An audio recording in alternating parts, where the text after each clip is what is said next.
नमस्कार, मेरा नाम वैभव उपाध्याय है। आज हम भाग 4 के ऊपर चर्चा करेंगे। तो देखिए, जो हमारे संविधान का भाग 4 है, ये है DPSP यानी कि directive principle of state policy. इसे हमने आयरलैंड के संविधान से लिया है और आयरलैंड ने स्पेन के संविधान से लिया है और स्पेन ने इसे खुद बनाया है। तो DPSP हमने आयरलैंड से लिया है, आयरलैंड ने स्पेन से लिया है। इसमें 36 से 51 तक अनुच्छेद है। तो आइए हम उन पर नजर डालते हैं। जो अनुच्छेद 36 है वो कहता है कि जो इस भाग में हम राज्य शब्द का प्रयोग करेंगे वो वही राज्य है जो अनुच्छेद 12 में था। तो मतलब अनुच्छेद 36 में राज्य की परिभाषा दी गई है और वो परिभाषा है अनुच्छेद 12 वाले राज्य की। तो अब है आर्टिकल 37। आर्टिकल 37 कहता है DPSP के वाद योग्य नहीं होंगे। यानी कि जो DPSP में वादे लिखे गए हैं, जैसे समान सिविल संहिता है नहीं हमारे पास, तो कोई भी कोर्ट में जाके खड़ा नहीं हो सकता कि भैया ये समान सिविल संहिता हमारे संविधान में लागू नहीं की गई है।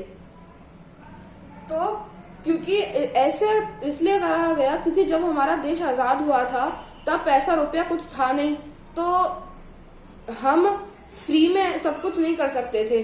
जैसे जब अखिलेश सरकार थी यूपी में तो वहां पर वृद्धा पेंशन थी, लेकिन जब योगी जी की सरकार आई तो वृद्धा पेंशन नहीं थी।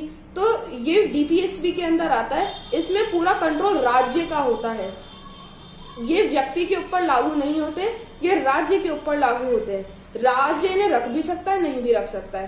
तो जैसे हमारा जो पहले शिक्षा का अधिकार था, मौलिक अधिकार, जो आर्टिकल 21A में है, वो पहले DPSP में था, क्योंकि तब हमारे देश के पास इतने पैसे नहीं थे कि वो फ्री में एजुकेशन दे सके।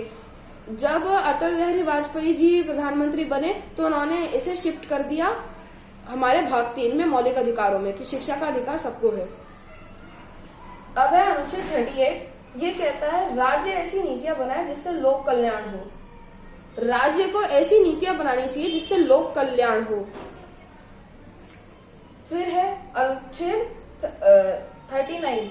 ये कहता है स्त्री पुरुष में समता, स्त्री इज इक्वल्स टू पुरुष, यानी कि जो महिला और पुरुष में असमानता नहीं होनी चाहिए। दूसरा पॉइंट कहता है सामुदायिक संसाधनों का बराबर उपयोग, यानी कि जो गवर्नमेंट प्रॉपर्टीज हैं उनका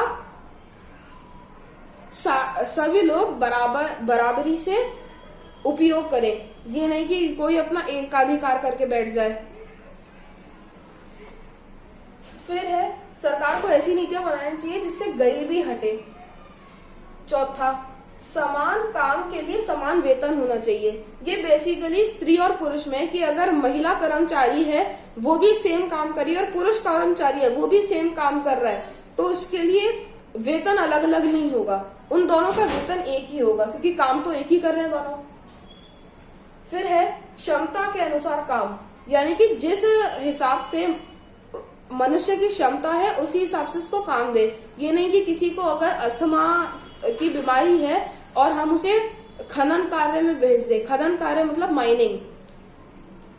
या फिर किसी का हाथ खराब है और हम उसे बोझा उठाने का काम दे दें। तो क्षमता के अनुसार काम देना। फिर आता है आर्टिकल 39A। क का मतलब A। ये कहता है समान न्याय निशुल्क विधिक सहायता, मतलब सबको समान न्याय मिलेगा और निशुल्क विधिक सहायता, यानी कि फ्री में आपको कानून की सहायता मिलेगी। विधिक यानी कि कानून की सहायता, निशुल्क विधिक सहायता। अब आप जाते हैं पुलिस स्टेशन में। पुलिस स्टेशन में जब आप रिपोर्ट लिखवाते हैं तो वहां पर जो भी आपकी रिपोर्ट लिखता है वो क्या आपसे कुछ फीस मांगते हैं कि भैया 50 रुपए दो तब हम रिपोर्ट लिखेंगे? नहीं मांगते। इसलिए वो क्या है, निशुल्क विधिक सहायता। पुलिस निशुल्क विधिक सहायता में आती है। फिर है अनुच्छेद 40। ये कहता है ग्राम पंचायत का गठन। इसमें जो ग्राम पंचायत होती है उसका गठन था, लेकिन इसे मौलिक अधिकार में इसलिए नहीं रखा गया क्योंकि कुछ कुछ राज्य चाहते थे, कुछ नहीं चाहते थे, तो इसे डीपीएसपी में रख दिया कि जिनको चाहिए वो रख लो, जिनको नहीं चाहिए वो मत रखो। फिर है आर्टिकल 41, ये कहता है विशिष्ट लोगों के लिए कानून, यानी कि जो विशिष्ट लोग हैं उनके लिए अलग कानून होंगे। विशिष्ट यानी कि दिव्यांग लोग। फिर है आर्टिकल 42, राज्य मानवोचित दशाओं के को सुनिश्चित करेगा, यानी कि जो दशा मानव के लिए उचित हैं उनको सुनिश्चित करेगा। जैसे कि अगर आप बीमार हो जाएं और आपको छुट्टी मिलती है, और वैसे ही एग्जांपल लीजिए कि जो महिलाएं होती हैं उनको मातृत्व अवकाश मिलता है, मैटरनिटी लीव, तो वो भी इसी का पार्ट है, आप एग्जांपल के तौर पर इसे ले लीजिए। फिर है आर्टिकल 43, ये कहता है उत्पादन में लगे मजदूरों के अच्छे जीवन के लिए काम करेगा। कौन काम करेगा? राज्य काम करेगा। तो जो राज्य है वो उत्पादन में, जैसे मजदूर हो गए, कृषि हो गए, इन सब के अच्छे जीवन के लिए नीतियां बनाएगा। उसके बाद है अनुच्छेद 43A, ये 43 होगा, वो 43A, ये है उद्योग के प्रबंध में कर्मकारों का भाग, यानी कि अगर आप किसी उद्योग का प्रबंध कर रहे हैं तो उसमें जो काम करने वाले हैं, मजदूर लोग हैं, उनका भी एक पार्ट होगा उसमें। फिर है अनुच्छेद 43B, ये 97 संविधान संशोधन के बाद आया था। इसके बाद इसमें था कि जो सहकारी सोसाइटी होती है उनका भी भाग आएगा।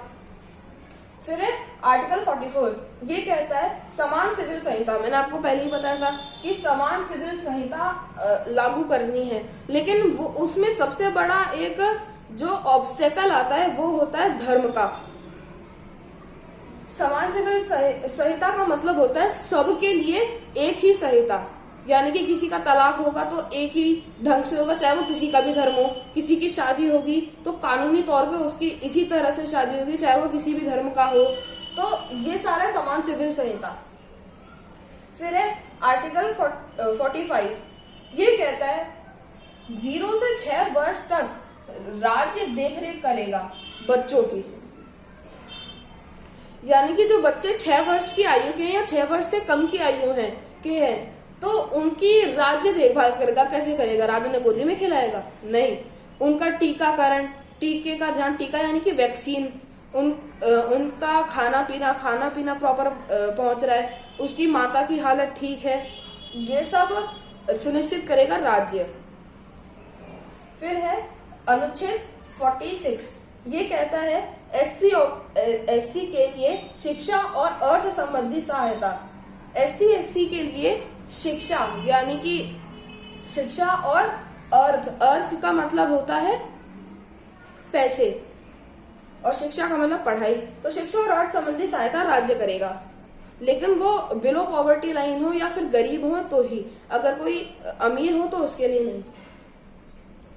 फिर है आर्टिकल 47, ये कहता है कि भैया जो पोषाहार है, पोषाहार मतलब पोषण युक्त आहार, तो जो पोषाहार है वो बढ़ाना है, जीवन स्तर को सुधारना है। जीवन स्तर यानी कि जीवन जीने का जो जिस तरह से हम जीवन जीते हैं तो उस जीवन स्तर को सुधारना है। फिर है लोक व्यवस्था सुधारनी है। फिर शराब को बंद लगाना है। अगर सपोज कीजिए इन्हें मौलिक अधिकार में डाल देते कि शराब को बंद करना है तो क्या होता? भाई देश आजाद नहीं होता, उससे पहले तो शराबियों का एक विद्रोह खड़ा हो जाता। इसलिए हमने इसे डीपीएसपी में डाल दिया कि धीरे धीरे करके फिर सरकार इस पर प्रतिबंध लगाए। उसके बाद है हानिकारक औषधियों पे प्रतिबंध। आप इसका एग्जाम्पल ले लीजिए अफीम, ओपियम बैन है, उसको आप नहीं खरीद सकते। वो अगर आप खरीदेंगे उसे बेचेंगे तो वो इलीगल एक्टिविटीज में आ जाता है। तो होप आप इतने अनुच्छेद समझ गए होंगे। हम नेक्स्ट वीडियो में से कंप्लीट पूरा कर देंगे। अगर आपको मेरा वीडियो पसंद आया तो इसे लाइक, शेयर, कमेंट करें और मेरे चैनल को सब्सक्राइब करें। आपको जो हमारी पिछली वीडियो थी उसका लिंक आई बटन में मिल जाएगा और मैं उसे डिस्क्रिप्शन में भी दे दूंगा। धन्यवाद।